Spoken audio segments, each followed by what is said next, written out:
لیکن پاپر یہ بھی کہتے ہیں کہ یہ منتقلی آسان نہیں ہوتی۔ وہ تہذیب کے تناؤ یا سٹرین آف سویلائزیشن کی بات کرتے ہیں۔ اس کا کیا مطلب ہے؟ بالکل، اس کا مطلب ہے وہ نفسیاتی بوجھ اور بے چینی جو اس آزادی کے ساتھ آتی ہے۔ دیکھیے، بند معاشرے میں سب کچھ طے شدہ تھا، کردار واضح تھے، ایک طرح کی سیکیورٹی تھی۔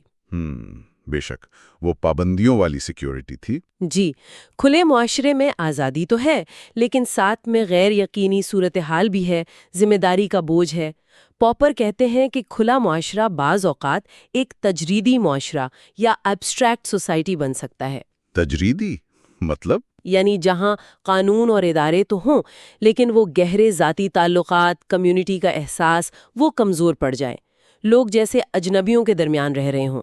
اس سے تنہائی پیدا ہوتی ہے، نہ خوشی، کیونکہ انسان کی جو بنیادی سماجی ضروریات ہے وہ شاید پوری نہ ہو پائیں۔ اور اسی تناظر میں، اسی کشمکش میں، پاپر سقراط کو ایک ہیرو کے طور پر پیش کرتے ہیں۔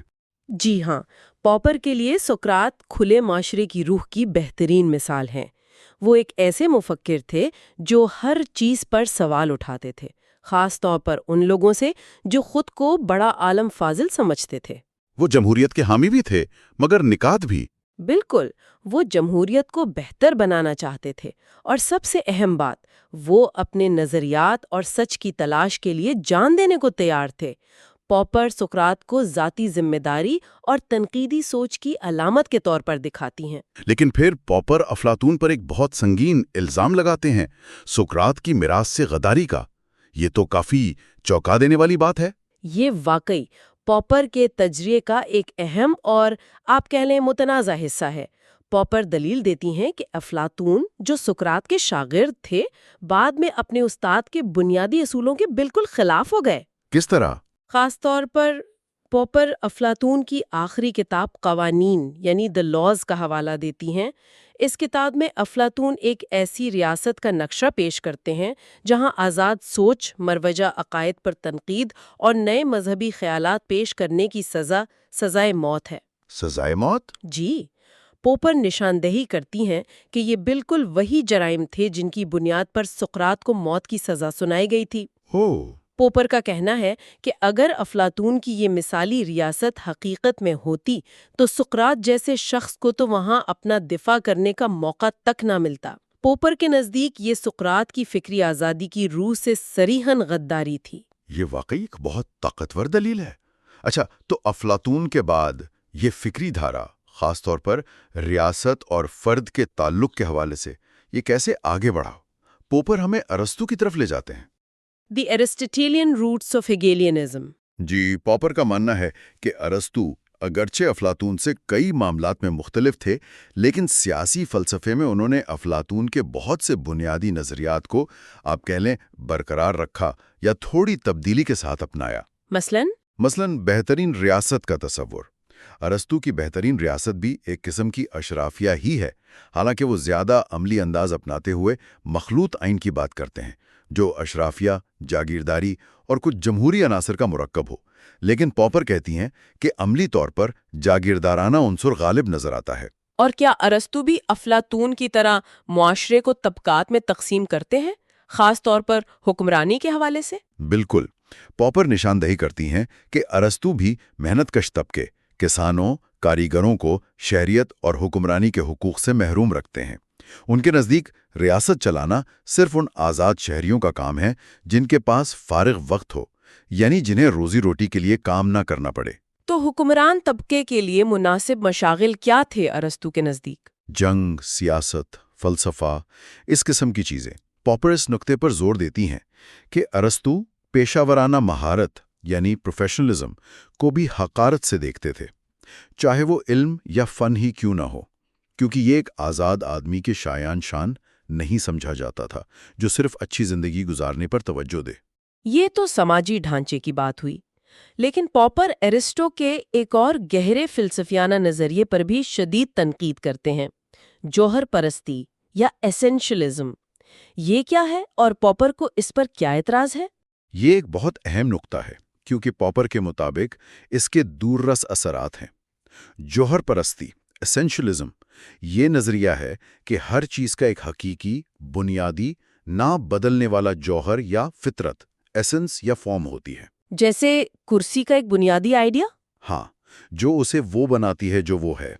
ارسطو کے مطابق یہ جوہر شے کے اندر ہی موجود ہوتا ہے اور اس کی ترقی اور تبدیلی کا اندرونی اصول فراہم کرتا ہے۔ پاپر اس کے مقابلے میں منطقی نامزدگی، میتھڈولوجیکل نومنلزم کی حمایت کرتے ہیں۔ وہ کیا ہے؟ اس نظریے کے مطابق الفاظ جیسے کرسی یا انسان صرف سہولت کے لیے بنائے گئے لیبل ہیں جو ملتی جلتی چیزوں کے گروہ کی طرف اشارہ کرتے ہیں۔ ان کا کوئی گہرا، حقیقی جوہر نہیں ہوتا۔ لیکن پاپر کو ارسطو کی جوہر پرستی پر اتنا شدید اعتراض کیوں ہے؟ اس کا سیاسی فلسفے سے کیا تعلق بنتا ہے؟ پوپر کے لیے یہ صرف ایک فلسفیانہ بحث نہیں ہے۔ وہ سمجھتی ہیں کہ یہ سوچ خطرناک سماجی اور سیاسی نتائج رکھتی ہے۔ دیکھیں، اگر آپ مانتے ہیں کہ چیزوں کا اور خاص طور پر لوگوں یا گروہوں کا ایک طے شدہ جوہر یا فطرت ہے، تو پھر آپ یہ بھی مان سکتے ہیں کہ سماجی درجہ بندی بھی فطری ہے۔ بالکل۔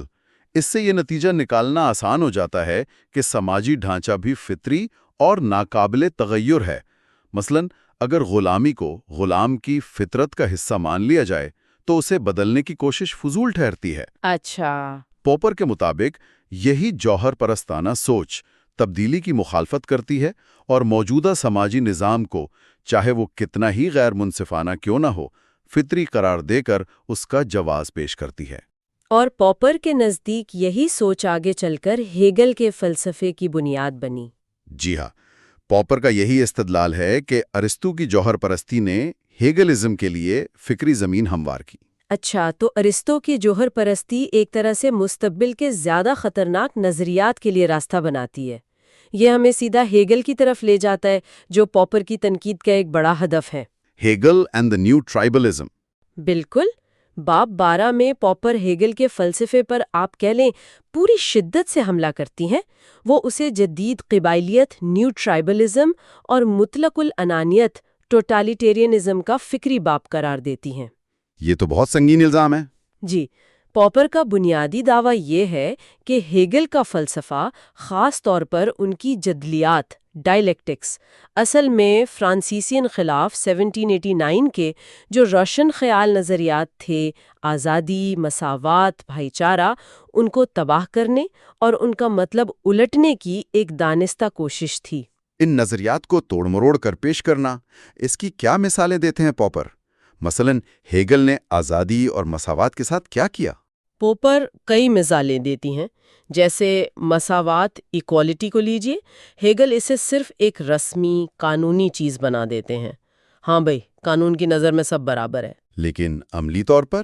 لیکن وہ دلیل دیتے ہیں کہ حقیقی سماجی اور معاشی نابرابری نہ صرف ٹھیک ہے بلکہ ایک ترقی یافتہ، ایک پختہ ریاست کی نشانی ہے۔ اچھا۔ اسی طرح آزادی کا مطلب ہیگل کے نزدیک فرد کی آزادی نہیں بلکہ ریاست کی مکمل اطاعت میں ہی حقیقی آزادی کا حصول ہے۔ یعنی آپ تبھی آزاد ہیں جب آپ ریاست کے مقاصد کے ساتھ پوری طرح ایک ہو جائیں۔ یہ تو الفاظ کے معنی کو بالکل الٹ دینا ہوا۔ پوپر کے لیے یہ بالکل یہی ہے، الفاظ کا جادو کہہ لیں، جس سے اصل مطلب غائب ہو جاتا ہے۔ اور ہیگل کے فلسفے میں ریاست، اسٹیٹ کا کیا کردار ہے؟ پوپر قوم پرستی یا نیشنلزم کے بارے میں کیا کہتے ہیں؟ روح عصر، یا یہاں تک کہ خدا کا زمین پر چلنا پھرنا۔ فرد کی حیثیت ریاست کے مقابلے میں بالکل ثانوی، بلکہ کچھ بھی نہیں۔ اور قوم پرستی؟ پوپر بتاتی ہیں کہ ہیگل قوم پرستی کو ریاست کی طاقت بڑھانے کے لیے ایک آلے کے طور پر استعمال کرتے ہیں۔ وہ تاریخ کو مختلف قومی روحوں، نیشنل سپرٹس کے درمیان عالمی تسلط یا ورلڈ ڈومینیشن کے لیے ایک عظیم جنگ کے طور پر پیش کرتے ہیں۔ تو ہر دور میں ایک قوم غالب ہوتی ہے؟ جی، جو اس وقت عالمی روح کی نمائندگی کرتی ہے۔ یہ ایک طرح سے قوموں کے درمیان مستقل جنگ اور کشمکش کا نظریہ ہے۔ پوپر دوسرے قوم پرست مفکرین کا بھی ذکر کرتے ہیں؟ ہاں، وہ فکٹے جیسے دوسرے جرمن قوم پرست مفکرین کا ذکر کرتی ہیں، لیکن وہ دکھاتی ہیں کہ کس طرح ہیگل نے ابتدائی لبرل قوم پرستی کو، جو قوم کی آزادی پر زور دیتی تھی، ایک جارحانہ، ریاست پرست، اسٹیٹ ورشپ قوم پرستی میں بدل دیا۔ ریاست کی پوجا ایک طرح سے۔ بالکل۔ خاص طور پر ہیگل نے یہ نظریہ پروان چڑھایا کہ قوم مشترکہ دشمنوں اور جنگوں کے ذریعے ہی متحد اور مضبوط ہوتی ہے۔ یہ سب پاپر کے مطابق پروشیا کی ریاست کو نظریاتی جواز فراہم کرنے کے لیے تھا، جس کی ہیگل حمایت کرتے تھے۔ تو پاپر کے نزدیک ہیگل کا پورا فلسفہ بنیادی طور پر عقل، دلیل اور انفرادی آزادی کے خلاف ایک بغاوت ہے۔ یہ ایک نئی، زیادہ منظم اور اس لیے زیادہ خطرناک قسم کی قبائلیت تھی جو فرد کو ریاست اور قوم کے نام پر قربان کرنے کا مطالبہ کرتی تھی۔ تو اگر ہم ان 4 ابواب کا خلاصہ کریں، پاپر ہمیں ایک فکری سفر پر لے گئے ہیں۔ وہ دکھا رہے ہیں کہ کس طرح افلاطون کے نظریات، جن کی بنیاد پاپر کے مطابق قدیم قبائلیت اور تبدیلی کے خوف پر مبنی تاریخیت تھی۔ جی ہاں، وہ ارسطو کے ہاتھوں کچھ تبدیل ہوئے اور پھر بالآخر ہیگل کے فلسفے میں ایک نئی، زیادہ جدید اور پوپر کے نزدیک کہیں زیادہ خطرناک شکل اختیار کر گئے۔ ہیگل کی تاریخیت زیادہ فعال ہے۔ وہ تاریخ کو محض روکنا نہیں چاہتی، بلکہ اسے ایک خاص سمت یعنی قومی ریاست کی بالادستی کی طرف دھکیلنا چاہتی ہے۔ اور پوپر کے مطابق یہ فکری ارتقاء کھلے معاشرے کے لیے پہلے سے بھی زیادہ سنگین چیلنجز پیدا کرتا ہے۔ جی ہیں، جن کے خلاف پوپر ہمیں خبردار کرنا چاہتی ہیں۔ ان چیلنجز کا مزید گہرائی میں جائزہ پوپر اگلے ابواب میں لیں گی۔ آج ہم کارل پوپر کی مشہور کتاب the open society and its enemies کے 4 اہم ابواب یعنی چیپٹر 13 سے 16 ان کا ذرا گہرائی میں جائزہ لے رہے ہیں۔ جی بالکل، اور یہ ابواب خاصے اہم ہے کیونکہ ان میں پاپر نے مارکس کے جو بنیادی نظریات ہیں نا، ان پر کافی تفصیل سے بات کی ہے۔ ہم دیکھیں گے کہ پاپر مارکس کے سوشولوجیکل ڈٹرمنزم یعنی سماجی جبریت، پھر آٹونومی آف سوشیولوجی یا سماجیات کی خود مختاری، اکنامک ہسٹوریسزم یعنی معاشی تاریخیت، اور آخر میں تھیوری آف کلاسز جو طبقات کا نظریہ ہے، ان سب کو کیسے دیکھتے ہیں، ان پر کیا کہتے ہیں۔ ہاں، اور یہ واضح کر دیں کہ ہمارا مقصد آج صرف پوپر کے دلائل پیش کرنا ہے، بالکل ویسے جیسے انہوں نے کتاب میں لکھے ہیں۔ بالکل، کوئی ذاتی رائے یا تبصرہ شامل نہیں کر رہے، صرف پوپر کی نظر سے مارکس کا تجزیہ۔ تو آئیے شروع کرتے ہیں پہلے باب سے، چیپٹر 13 مارکس کی سوشولوجیکل ڈٹرمنزم۔ جی، تو چیپٹر 13 میں پاپر بتاتے ہیں کہ مارکس نے سماجی تبدیلی کو سمجھانے کے لیے سائیکالوجزم کے نظریے کو رد کر دیا۔ سائیکالوجزم یعنی یہ خیال کہ ہر سماجی چیز کی بنیاد انفرادی نفسیات میں ہے؟ بالکل، یہ نظریہ کہ سماجی واقعات، ادارے، یہ سب افراد کی سوچ، ان کے جذبات، ان کی خواہشات کا نتیجہ ہیں۔ مارکس نے کہا کہ نہیں، ایسے نہیں ہے۔ اچھا، تو مارکس کی دلیل کیا تھی؟ کیوں نہیں سمجھ سکتے ہم سماج کو صرف انسانی نفسیات سے؟ پاپر وضاحت کرتی ہیں کہ مارکس کا ماننا تھا کہ ہمارے قانون، ہمارا سیاسی ڈھانچہ، یہ چیزیں کسی عالمگیر انسانی فطرت یا نفسیات سے نہیں نکلتی، بلکہ مارکس نے اس کے الٹ ایک طرح کی سوشولوجیکل ڈٹرمنزم یعنی سماجی جبریت پیش کی۔ سماجی جبریت یعنی یہ نظریہ کہ ہمارا جو سماجی نظام ہے، خاص طور پر ہمارے معاشی حالات اور طبقاتی تعلقات، وہ اصل میں ہمارے اعمال، ہمارے عقائد، ہماری سوچ پر غالب اثر ڈالتے ہیں۔ اچھا، یعنی سماجی وجود شعور کا تعین کرتا ہے، وہ والا مشہور جملہ۔ جی بالکل وہی۔ مارکس کا کہنا تھا کہ آپ جس سماجی ماحول، جس معاشی نظام میں ہیں، وہ طے کرے گا کہ آپ کیسے سوچتے ہیں، نہ کہ آپ کی سوچ ماحول کو بنائے گی۔ یہ تو کافی بڑی تبدیلی تھی سوچ میں۔ پاپر اس نظریے کو کیسے دیکھتے ہیں؟ کیا وہ اس سے متفق ہے؟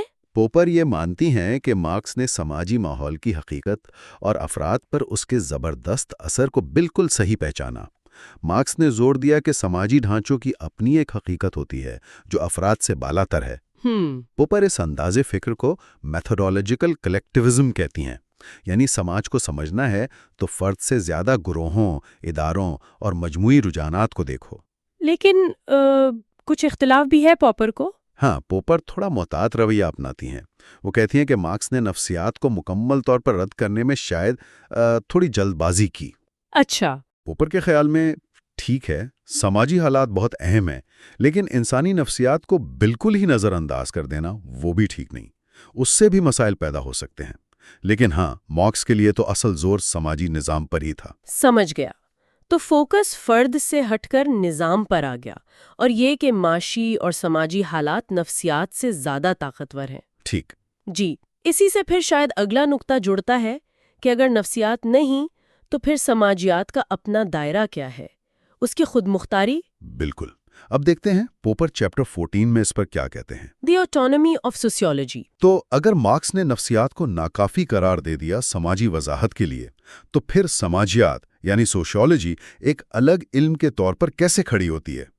چیپٹر 14 میں پوپر اسی کی وضاحت کرتے ہیں مارکس کے حوالے سے۔ جی بالکل، پوپر کہتی ہیں کہ مارکس کا نفسیات کو رد کرنا دراصل سماجیات کو ایک خود مختار، ایک آٹونومس علم کے طور پر قائم کرنے کی ایک کوشش تھی۔ خود مختار مطلب اس کے اپنے اصول، اپنے دائرہ کار۔ ہاں، مارکس کا اصرار تھا کہ بھئی سماجی واقعات کو صرف افراد کی نفسیات کا جمع و تفریق سمجھنا یہ غلط ہے۔ سماج میں اپنی قوتیں، اپنے رجحانات کام کر رہے ہوتے ہیں جو انفرادی سطح پر شاید نظر نہ آئیں۔ ٹھیک ہے، لیکن اگر سماجی سائنس کا کام صرف انفرادی نفسیات کو جوڑنا نہیں، تو پھر اس کا اصل کام کیا ہے؟ کیا یہ مستقبل کی پیشن گوئی کرنا ہے جیسا کہ کچھ لوگ مارکس سے منسوب کرتے ہیں؟ یہاں پوپر ایک بہت اہم نقطہ اٹھاتی ہیں۔ وہ کہتی ہیں کہ مارکس کے نظریات کی روشنی میں اور پوپر کی اپنی تشریح کے مطابق بھی سماجی سائنس کا بنیادی کام تاریخ کی پیشن گوئی کرنا نہیں ہے۔ اچھا، تو پھر کیا ہے؟ اس کا اصل کام ہے سماجی دائرے میں وہ پوشیدہ قسم کے انحصار، وہ ڈیپینڈنسیز جو اتنی واضح نہیں ہوتی، ان کو دریافت کرنا اور ان کی وضاحت کرنا۔ پوشیدہ انحصار؟ جی، اس میں خاص طور پر غیر ارادی سماجی نتائج یعنی ان انٹینڈڈ سوشل کانسیکوینسز کا مطالعہ شامل ہے۔ ان انٹینڈڈ کانسیکوینسز، یہ کیا چیز ہے؟ کوئی مثال؟ پوپر مثال دیتی ہیں کہ جیسے بہت سے لوگ اپنی اپنی جگہ بازار میں کوئی چیز خریدنے جائیں، یہ ان کا انفرادی عمل ہے۔ ٹھیک۔ لیکن اس کا ایک غیر ارادی نتیجہ یہ نکل سکتا ہے کہ اس چیز کی مانگ بڑھنے سے قیمت اوپر چلی جائے۔ یہ شاید کسی ایک فرد کی نیت یا خواہش نہیں تھی، لیکن مجموعی طور پر یہ نتیجہ نکلا۔ اچھا، سمجھ گیا۔ انفرادی اعمال کے مجموعی غیر ارادی نتائج۔ بالکل۔ پوپر کہتی ہیں کہ مارکس کے کام میں اسی طرح کی سماجی حالات کی منطق یا logic of the social situation کو سمجھنے پر زور ہے، یعنی ایک خاص سماجی ماحول میں افراد کے اعمال مل کر کیسے ایسے نتائج پیدا کرتے ہیں جو کسی ایک فرد کے اختیار میں نہیں ہوتے۔ اور یہ منطق نفسیاتی نہیں، یہ نفسیاتی نہیں بلکہ سماجی اور ادارہ جاتی ہے، انسٹیٹیوشنز کی منطق ہے۔ تو سوشیالوجی کا کام اس سوشل لاجک کو بے نقاب کرنا ہے۔ یہ بات تو سمجھ آتی ہے کہ کیوں یہ نفسیات سے الگ ہے، لیکن اگر یہ لاجک نفسیاتی نہیں تو پھر مارکس کے نزدیک اسے چلا کون رہا ہے؟ اس کا انجن کیا ہے؟ بہت اچھا سوال۔ شاید اس کا تعلق معیشت سے ہے۔ آپ بالکل صحیح سمت میں جا رہی ہیں۔ مارکس کے لیے اس منطق کا، اس سماجی نظام کا بنیادی انجن معیشت ہی تھی، اور یہیں سے ہم چیپٹر 15 یعنی اکانومک ہسٹوریسزم کی طرف آتے ہیں۔ اکانومک ہسٹوریسزم؟ تو چیپٹر 15 میں پوپر مارکس کے ہسٹوریکل مٹیریلزم یعنی تاریخی مادیت کے نظریے پر بات کرتی ہیں، اور وہ سب سے پہلے ایک عام غلط فہمی کو دور کرنے کی کوشش کرتی ہیں۔ کون سی غلط فہمی؟ یہی کہ مارکس کا نظریہ بس یہ تھا کہ انسان ہر کام صرف معاشی فائدے یا لالچ کی وجہ سے کرتا ہے، مطلب ہر چیز کے پیچھے پیسہ ہے۔ ہاں، یہ تو بہت عام خیال ہے مارکسزم کے بارے میں۔ تو پوپر کہتی ہیں کہ یہ صحیح نہیں ہے۔ پوپر کے مطابق یہ مارکس کے نظریے کی بہت سطحی، بہت سپرفیشل قسم کی تشریح ہے۔ مارکس کا ہسٹوریکل مٹیریلزم کوئی نفسیاتی نظریہ نہیں ہے کہ انسان فطرتاً لالچی ہے۔ تو پھر یہ کیا ہے؟ یہ ایک ادارہ جاتی، ایک انسٹیٹیوشنل نظریہ ہے۔ مارکس کا اصل نقطہ یہ تھا کہ کسی بھی سماج کا جو معاشی نظام ہے، یعنی موڈ آف پروڈکشن، چیزیں کیسے پیدا ہوتی ہیں، کون کرتا ہے، ملکیت کس کی ہے وغیرہ، وہ نظام اس سماج کی بنیاد ہے۔ بنیاد، بیس، ٹھیک ہے۔ اور اسی بنیاد پر اس سماج کا سپر اسٹرکچر تعمیر ہوتا ہے۔ اچھا، یہ بیس اور سپر اسٹرکچر، یہ مارکس کے بہت مشہور تصورات ہیں۔ پوپر ان کی وضاحت کیسے کرتی ہیں؟ سپر اسٹرکچر میں کیا آتا ہے؟ پوپر بتاتی ہیں کہ مارکس کے لیے معاشی بنیاد جیسے جاگیرداری یا سرمایہ داری، یہ اصل میں سماج کے قانون، اس کے سیاسی نظام، اس کی ثقافت، فلسفے، حتیٰ کہ مذہب جیسے اداروں اور نظریات یعنی سپر سٹرکچر کی نوعیت کا تعین کرتی ہے۔ یعنی معاشی نظام وہ زمین ہے جس پر قانون، سیاست، نظریات یہ سب عمارتیں کھڑی ہوتی ہیں۔ بالکل۔ پاپر مارکس اس خاص زور کو اکانومزم کہتی ہیں، لیکن پھر وہی بات، اس کا مطلب صرف پیسے کا لالچ نہیں، بلکہ یہ دعویٰ کہ معاشی نظام باقی تمام سماجی اداروں کی شکل و صورت طے کرتا ہے۔ تو اگر معاشی نظام بدلے گا تو مارکس کے مطابق قانون، سیاست، نظریات یہ سب بھی بدل جائیں گے؟ جی، یہی مارکس کا بنیادی خیال تھا۔ یہ تو بہت ڈٹرمنسٹک لگتا ہے۔ کیا اس میں انسان کی اپنی مرضی، اس کی آزادی کی کوئی جگہ نہیں؟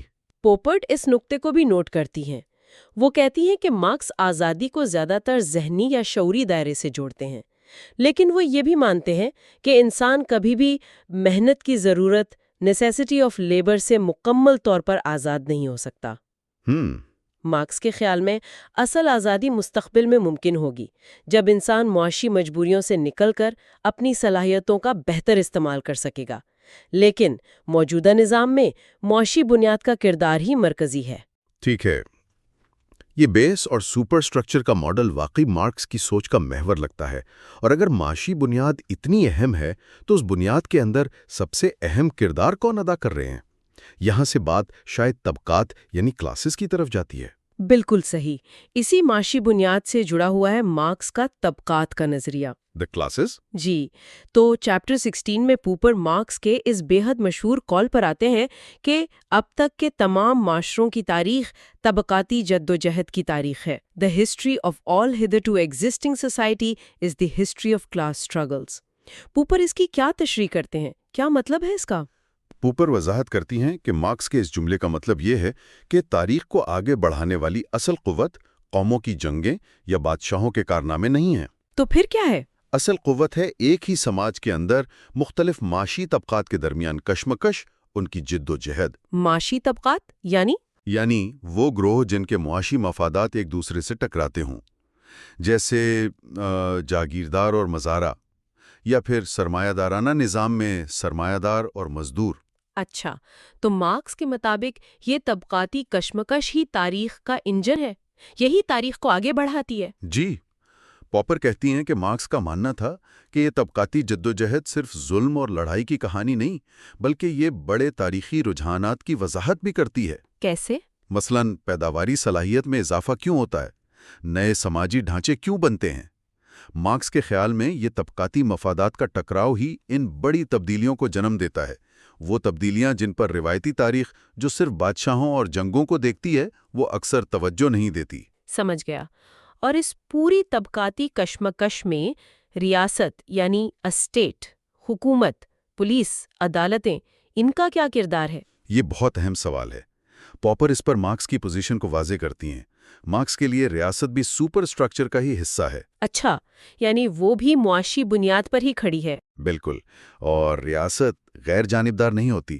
مارکس کے مطابق ریاست ہمیشہ حکمران طبقے کے ہاتھ میں ایک آلہ ہوتی ہے۔ حکمران طبقہ یعنی جس کا معاشی نظام پر کنٹرول ہے؟ جی، وہی طبقہ ریاست کو استعمال کرتا ہے تاکہ وہ محکوم طبقے کو یعنی سبارڈینیٹ کلاس کو دبا کر رکھ سکے۔ مارکس نے ریاست کو ایک خاص جابرانہ قوت، اسپیشل ریپریسو فورس کہا تھا۔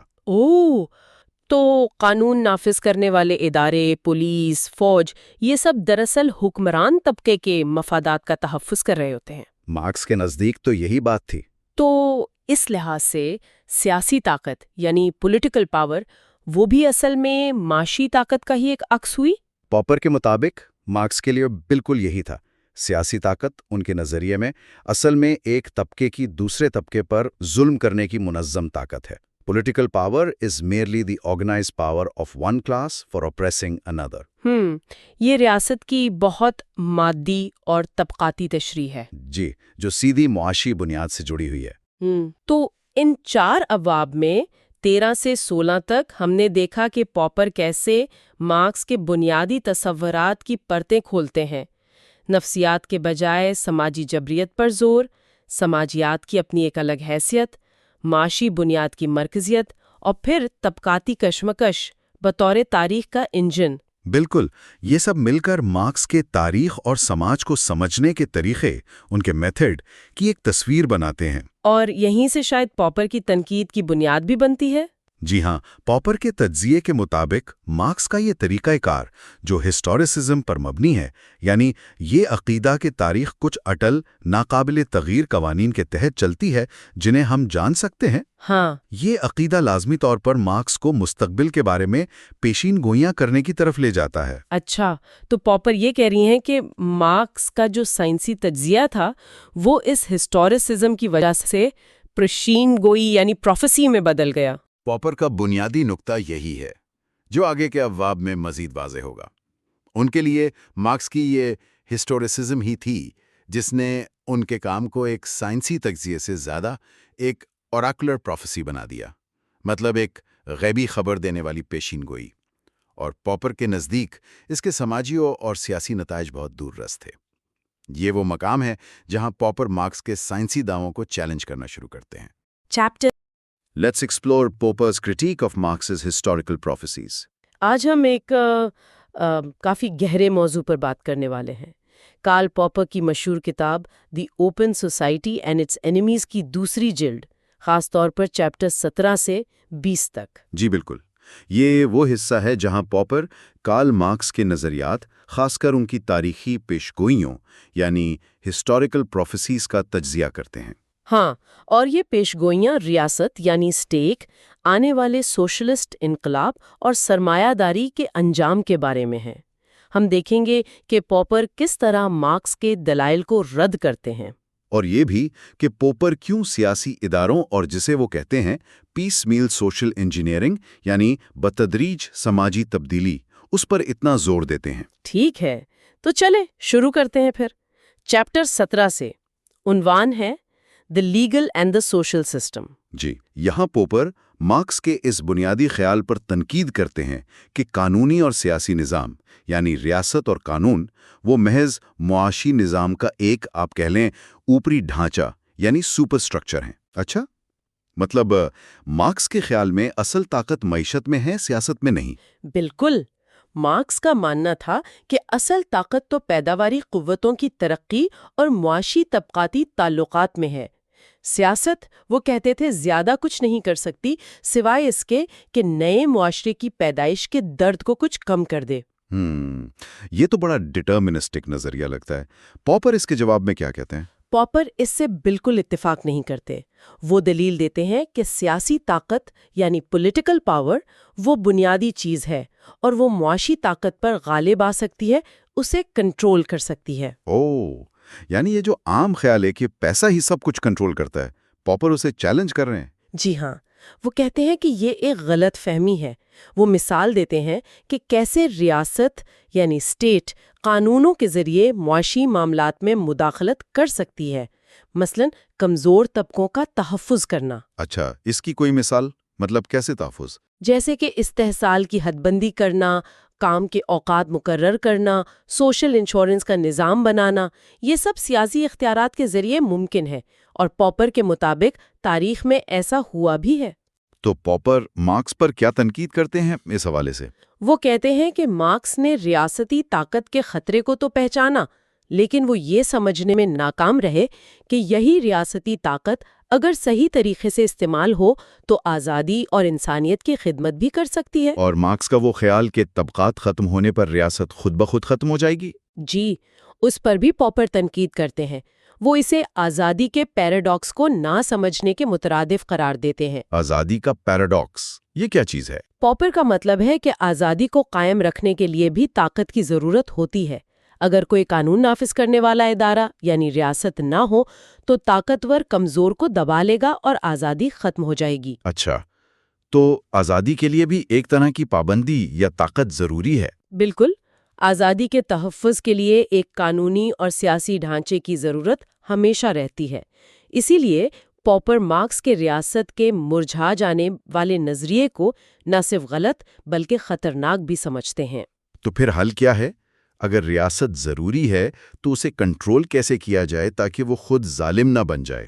یہاں پاپر اداروں یعنی انسٹیٹیوشنز کی اہمیت پر زور دیتے ہیں۔ وہ کہتے ہیں ہمارا مقصد اچھے حکمران تلاش کرنا نہیں ہونا چاہیے، بلکہ ایسے ادارے بنانا ہے جو برے حکمرانوں کو بھی نقصان پہنچانے سے روک سکیں۔ مطلب فوکس شخصیات پر نہیں، نظام پر ہونا چاہیے، جیسے چیک اینڈ بیلنس، آزاد عدلیہ وغیرہ۔ جی بالکل، اور یہ مارکس کے نظریے سے مختلف ہے، جہاں زیادہ زور طبقاتی کردار اور معاشی نظام پر ہے اور اداروں کی اپنی اہمیت کو کم سمجھا گیا ہے۔ پاپر کہتے ہیں مارکس اس انسٹیٹیوشنل پہلو کو سمجھنے میں ناکام رہے۔ یہ واقعی ایک بنیادی فرق ہے۔ چلیں اب اگلے باب یعنی چیپٹر 18 کی طرف بڑھتے ہیں۔ اس کا عنوان ہے دی کمنگ آف سوشلزم۔ جی، اس باب میں پاپر مارکس کی اس مرکزی پیشگوئی کا جائزہ لیتے ہیں کہ بے لگام سرمایہ داری یعنی انریسٹرینڈ کیپٹلزم اپنے اندرونی تضادات کی وجہ سے لازماً تباہ ہوگی اور اس کی جگہ سوشلزم لے لے گا۔ ہاں، مارکس کا یہ خیال کہ یہ تو تاریخ کا لکھا ہے، ایک طرح کا قانون ہے۔ بالکل، لیکن پاپر یہاں واضح طور پر کہتے ہیں کہ تاریخی حقائق اس پیشگوئی کو غلط ثابت کرتے ہیں۔ اچھا، کس طرح سے؟ کیا سرمایہ داری ختم نہیں ہوئی؟ پاپا کہتے ہیں کہ وہ والی بے لگام سرمایہ داری جس پر مارکس نے تنقید کی تھی وہ تو واقعی ختم ہو گئی، لیکن اس کی جگہ وہ سوشلزم نہیں آیا جس کا مارکس نے تصور دیا تھا، یعنی پرولتاریہ کی آمریت اور ریاست کا خاتمہ۔ تو پھر کیا آیا اس کی جگہ؟ پوپو کہتے ہیں ایک بالکل نیا دور شروع ہوا جسے وہ سیاسی مداخلت پسندی یا پولیٹیکل انٹرونشنزم کہتے ہیں، یعنی ایسا نظام جہاں ریاست معاشی زندگی میں مداخلت کرتی ہے۔ اچھا، تو یہ پولیٹیکل انٹرونشنزم کس قسم کا ہے؟ اس کی کئی شکلیں ہیں۔ پاپر کہتے ہیں روسی کمیونزم تھا، فاشزم تھا، اور جو پاپر کے نزدیک سب سے اہم ہے وہ جمہوری مداخلت پسندی ہے، جیسے برطانیہ، امریکہ، اسکینڈینیویا میں نظر آتی ہے، جہاں ریاست قوانین، ویلفیئر پروگرامز، ریگولیشن وغیرہ کے ذریعے معیشت کو بہتر بنانے کی کوشش کرتی ہے۔ جی ہاں، اور یہاں پاپر ایک بہت ہی دلچسپ نقطہ اٹھاتے ہیں۔ وہ کہتے ہیں کہ مارکس نے کمیونسٹ مینیفیسٹو میں جو 10 نکاتی پروگرام دیا تھا، ہاں، وہ جس میں پروگریسو انکم ٹیکس، مفت تعلیم، ذرائع مواصلات پر ریاستی کنٹرول وغیرہ شامل تھا، بالکل وہی۔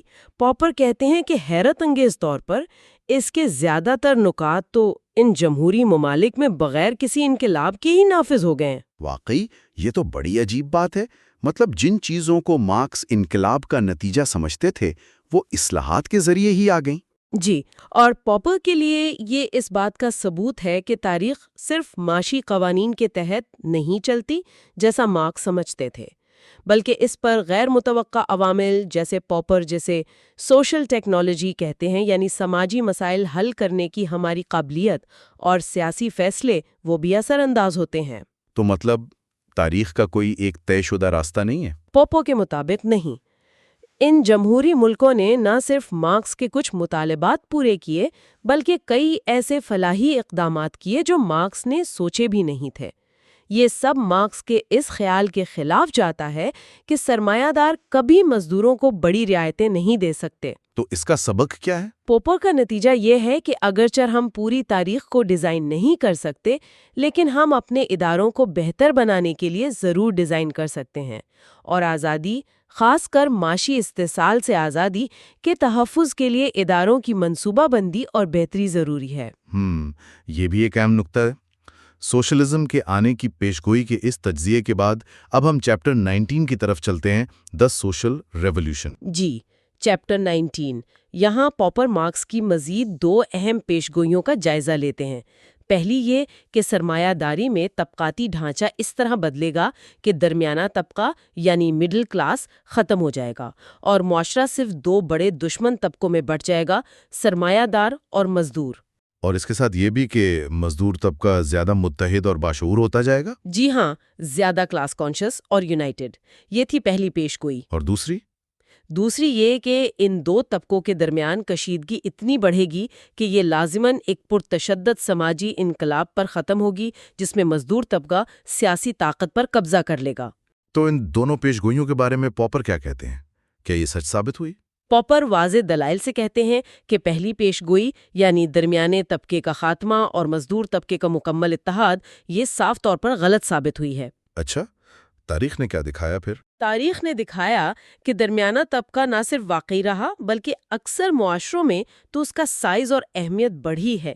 نئی قسم کی نوکریاں پیدا ہوئیں، white collar workers, technician, managers وغیرہ. اور مزدور طبقے کا اتحاد؟ وہ بھی پاپر کے مطابق اتنا یقینی نہیں ہے. مزدور طبقے میں بھی اندرونی تقسیم اور مختلف مفادات موجود رہے ہیں. پاپر اشارہ کرتے ہیں کہ جب یہ حقیقت مارکس کی پیشگوئی کے خلاف گئی تو مارکسسٹ اکثر اس کی وضاحت کے لیے غداری یا رشوت جیسے الزامات استعمال کرتے ہیں کہ لیڈر بک گئے یا دھوکہ دے گئے. یعنی پیشگوئی غلط ثابت ہونے پر بہانے تراشے گئے. پاپر کا تو یہی خیال ہے. وہ اسے پیشگوئی کے دفاع کی کوشش سمجھتے ہیں. ٹھیک ہے، یہ تو ہوئی پہلی پیشگوئی. اب دوسری، یعنی انقلاب کے لازمی ہونے کے بارے میں پاپر کی کیا رائے ہے؟ یہاں پاپر مارکس کی استعمال کردہ اصطلاح سیاسی طاقت پر مزدور طبقے کا قبضہ، conquest of political power by the proletariat میں جو ابہام ہے اس پر تنقید کرتے ہیں. ابہام؟ کس طرح کا ابہام؟ وہ سوال اٹھاتے ہیں کہ اس قبضے کا اصل مطلب کیا ہے؟ کیا صرف یہ کہ مزدور پارٹی جمہوری طریقے سے الیکشن جیت جائے، یا یہ کہ اقتدار میں آنے کے بعد وہ اپنے مخالفین کو کچل دے اور اقتدار پر اپنی گرفت مضبوط کر لے تاکہ دوسروں کے لیے جمہوری طریقے سے واپس آنا ناممکن ہو جائے؟ یعنی کیا یہ جمہوری فتح ہے یا آمریت کا آغاز؟ بالکل. پاپر کہتے ہیں کہ مارکس کی تحریروں میں یہ دونوں مطلب نکالے جا سکتے ہیں، اور یہ ابہام خطرناک ہے. خطرناک کیوں؟ کیونکہ اگر قبضے کا مطلب تشدد یا اپوزیشن کو دبانا ہے تو پاپر کے نزدیک یہ نہ صرف اخلاقی طور پر غلط ہے بلکہ سیاسی طور پر بھی نقصان دہ ہے. نقصان دہ کیسے؟ اس لیے کہ جب انقلابی پارٹی تشدد کی بات کرتی ہے تو اس سے حکمران طبقے کے اندر ان لوگوں کو جواز ملتا ہے جو خود بھی اپوزیشن کو طاقت سے دبانا چاہتے ہیں. تو ایک طرح سے انقلاب کی پیشگوئی خود تشدد کو ہوا دیتی ہے. یہ تو ایک سنگین نکتہ ہے. بہت سخت بات کہتے ہیں. ان کے مطابق مارکس نے مزدوروں کو طبقاتی جنگ سکھائی، لیکن اس پر اصل عمل درآمد رجت پسند بورژوازی نے کیا، جس نے اس نظریے کو بہانہ بنا کر جمہوری قوتوں کو کچلا. اور اس کا فائدہ کس نے اٹھایا؟ پاپر کہتے ہیں کہ اس ساری صورتحال سے آخر میں فاشسٹوں نے فائدہ اٹھایا، جو نہ جمہوری تھے نہ سوشلسٹ. یہ واقعی مارکس کے نظریات کے عملی نتائج پر ایک گہری تنقید ہے. اچھا، اس تجزیے کے بعد آئیے اب آخری باب چیپٹر 20 کی طرف چلتے ہیں، کیپٹلزم اینڈ اٹس فیٹ. جی ہاں، چیپٹر 20. یہ باب مارکس کی پوری تاریخی پیشگوئی کے مرکزی ستون، یعنی بڑھتی ہوئی افلاس کے قانون، لا آف انکریزنگ مزری کا جائزہ لیتا ہے. ہاں، یہ مارکس کا بہت مشہور نظریہ ہے کہ سرمایہ داری میں مزدوروں کی حالت لازمی طور پر بد سے بدتر ہوتی جائے گی. جی، اور اس کے ساتھ ایک اور قانون بھی جڑا ہے، بڑھتی ہوئی دولت کا قانون، یعنی دولت چند ہاتھوں میں جمع ہوتی جائے گی. پوپر وضاحت کرتے ہیں کہ بڑھتی ہوئی افلاس سے مارکس کی مراد صرف غربت نہیں بلکہ بڑھتا ہوا استحصال بھی ہے. لمبے اوقات کار، کام کی شدت میں اضافہ اور حقیقی اجرتوں کا کم ہونا یا مستحکم رہنا جبکہ منافع بڑھتا رہے. اور مارکس کے نزدیک یہ لازمی کیوں ہے؟ سرمایہ دار اسے روک کیوں نہیں سکتے؟ مارکس کے لیے یہ نظام کی مجبوری ہے. بنیادی دلیل یہ ہے کہ سرمایہ دار مارکیٹ میں شدید مسابقتی دباؤ یعنی کمپیٹیٹو پریشر کی وجہ سے ایسا کرنے پر مجبور ہے. اسے اپنی پیداواری لاگت کم رکھنی ہے تاکہ وہ مقابلے میں ٹھہر سکے. اور اس کا ایک طریقہ مزدوروں کی اجرتیں کم رکھنا اور ان سے زیادہ کام لینا ہے. بالکل. اس کے علاوہ مارکس نے منافع کی شرح میں گراوٹ کے رجحان کا نظریہ بھی دیا، جس کے مطابق وقت کے ساتھ اوسط منافع کی شرح گرتی ہے. اس گراوٹ کو پورا کرنے کے لیے بھی سرمایہ دار مزدور پر دباؤ بڑھاتا ہے، ورنہ وہ مقابلے میں تباہ ہو جائے گا. تو یہ ہے مارکس کی منطق کہ سرمایہ دار سمجھوتا نہیں کر سکتے، مزدوروں کے مطالبات پورے نہیں کر سکتے، اس لیے طبقاتی کشیدگی بڑھے گی اور انقلاب ہو کے رہے گا. جی، یہی ان کی پیشگوئی کی بنیاد ہے. لیکن پوپر اس پر کیا اعتراض کرتے ہیں؟ کیا وہ اس قانون کو نہیں مانتے؟ پوپر اس قانون کی لازمیت کے بنیادی سوال اٹھاتے ہیں. وہ تسلیم کرتے ہیں کہ مارکس نے جن رجحانات کی نشاندہی کی، جیسے مقابلے کا دباؤ یا شاید منافع کی شرح میں کمی کا رجحان، ان میں کچھ حقیقت ہو سکتی ہے. لیکن لیکن وہ اس نتیجے کو چیلنج کرتے ہیں کہ ان رجحانات کا لازمی نتیجہ بڑھتی ہوئی افلاس ہی ہے۔ وہ سوال اٹھاتے ہیں کہ کیا یہ ممکن نہیں کہ جو دولت بڑھ رہی ہے اسے مزدوروں کے ساتھ بھی تقسیم کیا جائے؟ کیا سرمایہ دار کے پاس استحصال بڑھانے کے علاوہ کوئی چارہ نہیں؟ اور تاریخ نے کیا دکھایا؟ جیسا ہم نے پہلے چیپٹر 18 میں دیکھا، تاریخ نے دکھایا کہ سیاسی مداخلت، ٹریڈ یونینز کا دباؤ، ریاستی قانون، ان سب کے ذریعے مزدوروں کی حالت بہتر ہوئی ہے، اجرتیں بڑھی ہیں، اوقات کار کم ہوئے ہیں۔ یہ سب مارکس کے قانون کے خلاف جاتا ہے۔ تو پاپر کے مطابق مارکس نے ایک رجحان کو اٹل قانون سمجھ لیا۔ بالکل، پاپر کے مطابق مارکس نے ایک معاشی رجحان کو ایک لوہے کا قانون بنا دیا۔ وہ افسوس کا اظہار کرتے ہیں کہ مارکس کے پیروکاروں پر یہ پیشگوئی کا عنصر اتنا غالب آ گیا کہ اس نے تنقیدی سوچ کو دبا دیا۔ اور اس کا نتیجہ کیا نکلا؟ نتیجہ یہ نکلا کہ اس پیشگوئی پر یقین نے اس عقیدے کو کمزور کر دیا کہ ہم اپنی عقل اور اقدامات سے اداروں کو بدل کر دنیا کو بہتر بنا سکتے ہیں۔ پاپر کے مطابق مارکس کی تعلیم میں جو انسانی عمل اور تبدیلی لانے کا پہلو تھا، اس پر ان کا تاریخیت پسندی یعنی تاریخ کے قوانین پر ایمان حاوی ہو گیا، اور یہ ایک بڑا المیہ تھا۔ تو اگر ہم ان 4 ابواب کا خلاصہ کریں، پاپر کے خیال میں مارکس کی یہ ساری تاریخی پیشگوئیاں مجموعی طور پر کیا ثابت ہوئیں؟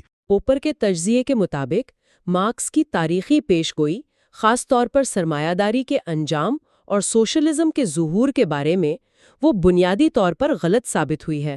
اور اس کی وجہ؟ اس کی وجہ مارکس کا غیر متوقع عوامل جیسے سیاسی مداخلت اور سوشل ٹیکنالوجی کی ترقی، ان کو سمجھنے میں ناکامی، اور ساتھ ہی ان بنیادی قوانین کا غلط ہونا جن پر یہ پیشگوئی مبنی تھی، جیسے بڑھتی ہوئی افلاس اور طبقاتی ڈھانچے کا طے شدہ انجام۔ تو پاپر کے لیے یہ ایک ناکام تاریخیت پسند کوشش تھی؟ جی، جو انسانی ارادے، انسانی ایجنسی اور اداروں کی تبدیلی کی صلاحیت کو نظر انداز کرتی ہے۔ یہ واقعی غور طلب نکات ہیں۔ پاپر کا تجزیہ ہمیں تاریخ کو دیکھنے کے انداز اور مستقبل کے بارے میں ہمارے تصورات پر دوبارہ سوچنے پر مجبور کرتا ہے۔ ایک آخری سوال جو ذہن میں آتا ہے وہ سننے والوں کے لیے چھوڑتے ہیں۔ کیا تاریخ کے قوانین تلاش کرنے کی کوشش انسانی ارادے اور اختیار کی اہمیت کو کم کر دیتی ہے؟ اور اگر ہم تاریخ کی پیشگوئی نہیں کر سکتے تو پھر بہتر مستقبل کے لیے ہماری کوششوں کی بنیاد کیا ہونی چاہیے؟ Next chapters. In our previous discussion, we explored Karl Popper's critique of Marxism, focusing on his analysis of its prophetic claims. آج ہم پاپر کے تجزیے کو تھوڑا اور آگے بڑھائیں گے۔ ان کی کتاب the open society and its enemies کے جو آخری ابواب ہیں ان پر نظر ڈالتے ہوئے۔ جی، خاص طور پر جہاں وہ تاریخیت پسندی کے مزید گہرے پہلوؤں، علم کے تصور اور پھر اقلیت کی اہمیت پر بات کرتے ہیں۔ بالکل، اور ہمارا مقصد یہی سمجھنا ہے کہ پاپر کے مطابق یہ نظریات کیوں کھلے معاشرے کے لیے خطرہ بن سکتے ہیں، اور وہ ان کا متبادل کیا پیش کرتے ہیں۔ Chapter 21 An Evaluation of the Prophecy۔ تو شروع کرتے ہیں مارکس کی پیشن گوئی کے جائزے سے۔ پچھلی بار ہم نے بات کی تھی کہ پاپر مارکس کے اس دعوے کو کہ سرمایہ داری لازمی طور پر تباہی کی طرف جائے گی چیلنج کرتے ہیں۔ پاپر اس پیشن گوئی کا مزید تفصیلی جائزہ کیسے لیتے ہیں، خاص طور پر وہ جو خیال تھا کہ امیر امیر تر اور غریب غریب تر ہوں گے اور پھر انقلاب آئے گا۔ بالکل، پاپر یہاں دیکھیں تاریخی شواہد سامنے لاتے ہیں۔ وہ کہتے ہیں کہ مارکس جس بے لگام سرمایہ داری کی بات کر رہے تھے وہ تو عملی طور پر پوری طرح کبھی وجود میں آئی ہی نہیں۔ اچھا؟ جی، خاص طور پر مارکس کے لکھنے کے بعد کے دور میں ریاستوں نے مداخلت شروع کر دی معیشت میں۔ اسے پاپر سیاسی مداخلت پسندی کہتے ہیں، یعنی پولیٹیکل انٹرونشنزم۔ ہاں، فیکٹری قوانین بنے، مزدوروں کے حالات بہتر کرنے کی کوششیں ہوئیں۔ یہ سب مارکس کی اس تصویر سے میل نہیں کھاتا کہ سرمایہ داری کو مکمل آزاد چھوڑ دیا جائے گا اور وہ صرف امیروں کے حق میں کام کرے گی۔ صحیح۔ پاپر کے نزدیک یہ تاریخی حقیقت مارکس کی پیشین گوئی کی بنیاد کو ہی آپ کہہ لیں کمزور کر دیتی ہے۔ یہ بڑا دلچسپ نکتہ ہے۔ یعنی مارکس نے ریاست کی ممکنہ کردار کو شاید نظر انداز کر دیا تھا یا کم سمجھا؟ ایسا لگتا ہے۔ اور وہ جو پیشین گوئی تھی کہ معاشرہ صرف دو طبقوں میں بٹ جائے گا، بورژوازی اور پرولتاریہ، اور درمیانی طبقہ ختم ہو جائے گا، اس کا کیا بنا؟ ہاں، پاپر یہی دلیل دیتے ہیں کہ یہ پیشن گوئی بھی غلط ثابت ہوئی۔ تاریخ نے تو یہ دکھایا کہ درمیانی طبقہ ختم نہیں ہوا، بلکہ کئی ملکوں میں تو وہ پھیلا اور مضبوط ہوا۔ اچھا۔ جی، نئے پیشے سامنے آئے، تنخواہ دار ملازمین بڑے جو نہ تو پوری طرح پرولیٹیریا تھے نہ بورژوازی۔ تو معاشرتی ساخت مارکس کی بیان کردہ وہ جو سادہ تقسیم تھی اس سے کہیں زیادہ پیچیدہ نکلی۔ تو پوپر کے لیے یہ ایک اور ثبوت تھا کہ مارکس کا تجزیہ حقیقت کی مکمل عکاسی نہیں کر رہا تھا۔ بالکل۔ اور پوپر مارکسزم کے اس دعوے کے بارے میں کیا کہتے ہیں کہ یہ صرف ایک نظریہ نہیں بلکہ عملی سیاسی اقدام کی بنیاد بھی ہے؟ یہاں پوپر ایک آپ کہیں تضاد کی نشاندہی کرتے ہیں۔ مارکسزم ایک طرف تو انقلاب اور تبدیلی کی بات کرتا ہے، بہت فعال قسم کی بات ہے۔ جی ہاں۔ لیکن دوسری طرف وہ یہ بھی کہتا ہے کہ تاریخ کے قوانین ناگزیر ہے اور سیاست کا کردار تو بس معاشی تبدیلیوں سے جو تکلیف پیدا ہوتی ہے اسے کم کرنا ہے۔ اوہ، تو یہ تو سیاست کی اہمیت کو کم کرنے والی بات ہوئی۔ بالکل۔ پاپر کے مطابق یہ نظریہ سیاسی طاقت کی جو حقیقی اہمیت ہے اسے بہت کم کر دیتا ہے۔ یہ اس بات کو نظر انداز کرتا ہے کہ سیاسی اقدامات جیسے قانون بنانا، سماجی پالیسیاں یہ خود معاشی حالات کو بہتر بنا سکتے ہیں۔ صحیح۔ کمزوروں کی مدد کر سکتے ہیں، ان آزادیوں کا تحفظ کر سکتے ہیں جنہیں مارکسزم شاید نظر انداز کر رہا تھا۔ گویا مارکسزم سیاست کو معیشت کا بس ایک سایہ سمجھتا ہے، جبکہ پاپر کے نزدیک سیاست کا ایک فعال، آزاد کردار ہے۔ تو خلاصہ یہ کہ مارکس کی پیشین گوئی نہ صرف تاریخی طور پر غلط نکلی بلکہ پاپر کے خیال میں اس کی بنیاد میں سیاسی طاقت کی اہمیت کو بھی کم سمجھا گیا تھا۔ جی، یہی پاپر کا مرکزی نقطہ ہے۔ یہ ہمیں اگلے موضوع کی طرف لاتا ہے، تاریخیت پسندی کا اخلاقی نظریہ، chapter 22 The Moral Theory of Historicism۔ جی بالکل۔ پاپر صرف تاریخی پیشن گوئیوں پر ہی تنقید نہیں کرتے بلکہ وہ اس اخلاقی نظام پر بھی سوال اٹھاتے ہیں جو ان کے خیال میں تاریخیت پسندی خاص طور پر مارکسزم میں ایک طرح سے چھپا ہوا ہے۔ وہ مارکس کے نظریات میں ایک بنیادی تضاد دیکھتے ہیں، ایک کشمکش۔ کیسی کشمکش؟ دیکھیں، ایک طرف تو مارکس ایک بہتر، منصفانہ معاشرے کے لیے بڑے پرجوش ہیں، وہ تبدیلی لانا چاہتے ہیں، یہ ان کی فعالیت پسندی یا ایکٹیوزم ہے۔ ٹھیک۔ دوسری طرف وہ تاریخ کے ناگزیر قوانین پر بھی یقین رکھتے ہیں جن کے سامنے انسان بے بس ہے، یہ ان کی تاریخیت پسندی یا ہسٹوریسزم ہے۔ یہ تضاد تو واقعی واضح ہے۔ اگر سب کچھ پہلے سے طے ہے تو پھر کوشش کیوں کی جائے؟ پاپر کے مطابق مارکس یا ان کے ماننے والے اس مسئلے کو کیسے حل کرتے ہیں؟ پوپر کہتے ہیں کہ اس تضاد کو حل کرنے کے لیے ایک خاص قسم کا تاریخی اخلاقی نظریہ سامنے آتا ہے۔ یہ نظریہ یہ کہتا ہے کہ اخلاقیات کوئی مستقل چیز نہیں بلکہ وہ تاریخ کے ساتھ بدلتی ہے۔ اچھا۔ جی، جو دور آنے والا ہے، جیسے مارکسزم کے مطابق کمیونزم، اس کے اخلاقی معیارات لازمی طور پر پچھلے دور یعنی سرمایہ داری سے بہتر ہوں گے۔ گویا تاریخ خود فیصلہ کرے گی کہ کیا صحیح ہے اور کیا غلط۔ یعنی آنے والا کل آج سے بہتر ہوگا، تو جو کچھ بھی آنے والے کل کو لانے میں مدد دے وہ اخلاقی طور پر ٹھیک ہے۔ بالکل، یہی منطق بنتی ہے۔ یہ تو کافی خطرناک سوچ نہیں لگتی کہ مستقبل کا فیصلہ ہی اخلاقیات کا پیمانہ بن جائے؟ پاپر اس پر کیا کہتے ہیں؟ بالکل، پاپر اس اخلاقی مستقبلیت پسندی یا مورل فیوچرزم کو بہت سختی سے رد کرتے ہیں۔ وہ دلیل دیتے ہیں کہ یہ نظریہ دراصل یہ کہنے کے برابر ہے کہ کامیابی ہی حق ہے یا مائٹ از رائٹ۔ اوہ، اگر مستقبل میں جو طاقتور ہوگا وہی اخلاقی طور پر صحیح مانا جائے گا تو اس کا مطلب ہے کہ ہم آج ان لوگوں کی حمایت کریں جو مستقبل کی غالب طاقت بننے والے لگ رہے ہیں۔ ہاں، یہ تو کامیابی کی پوجا ہوئی۔ بالکل، پاپر کہتے ہیں کہ یہ کامیابی کی پوجا ہے اور انسانیت، ہمدردی، انصاف کے ان بنیادی اصولوں کے خلاف ہے جنہیں ہم عقلی طور پر درست سمجھتے ہیں۔ یہ ایک طرح سے اخلاقی ذمہ داری سے فرار کا راستہ ہے۔ گویا ہم اپنے فیصلوں کی ذمہ داری تاریخ پر ڈال رہے ہیں۔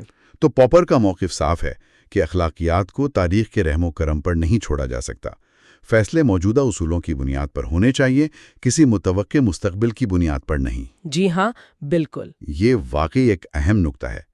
اب پاپر ایک اور متعلقہ موضوع کی طرف بڑھتے ہیں، علم کی سماجیات. Chapter 23 the sociology of knowledge.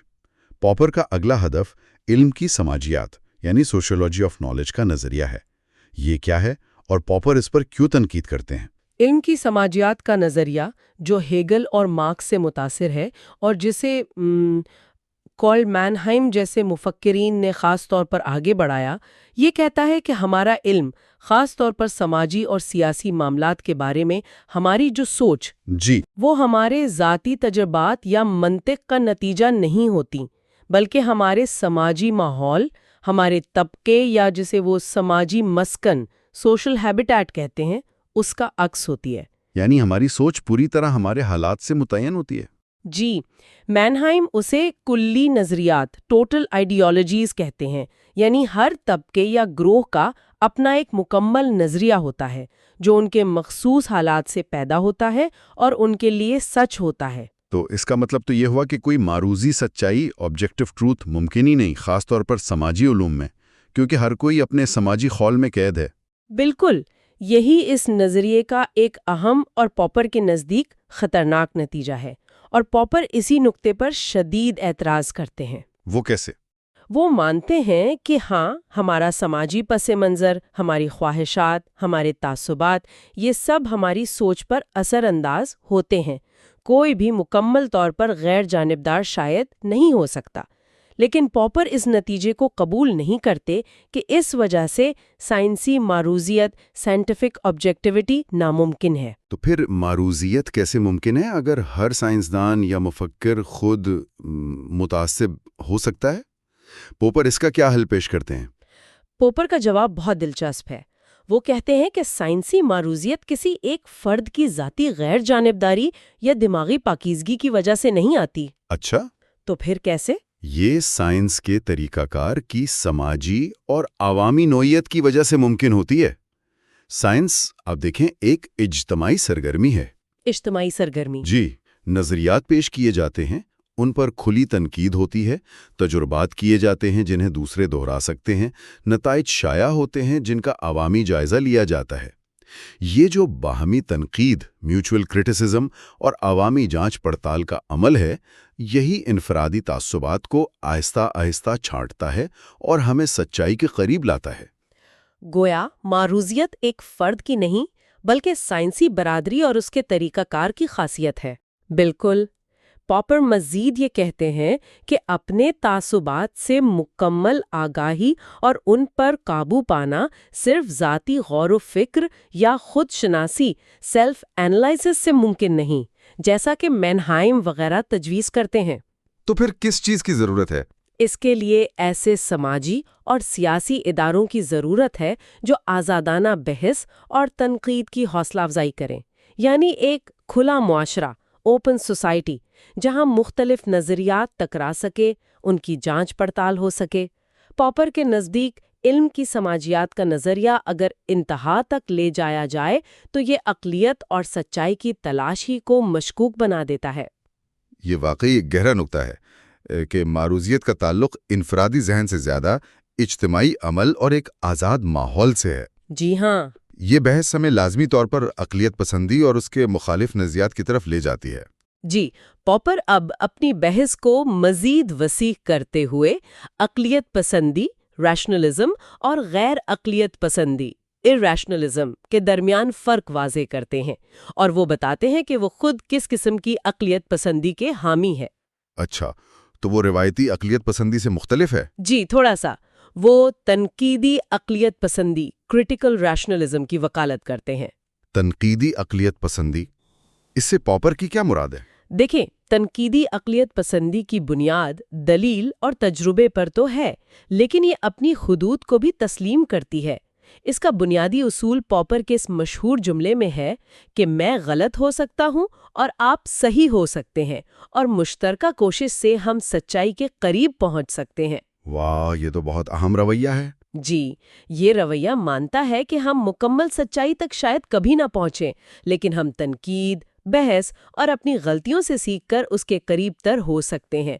یہ بالکل سائنسی رویے کی طرح ہے، ہمیشہ اپنے نظریات کو جانچنے اور بہتر بنانے کے لیے تیار رہنا۔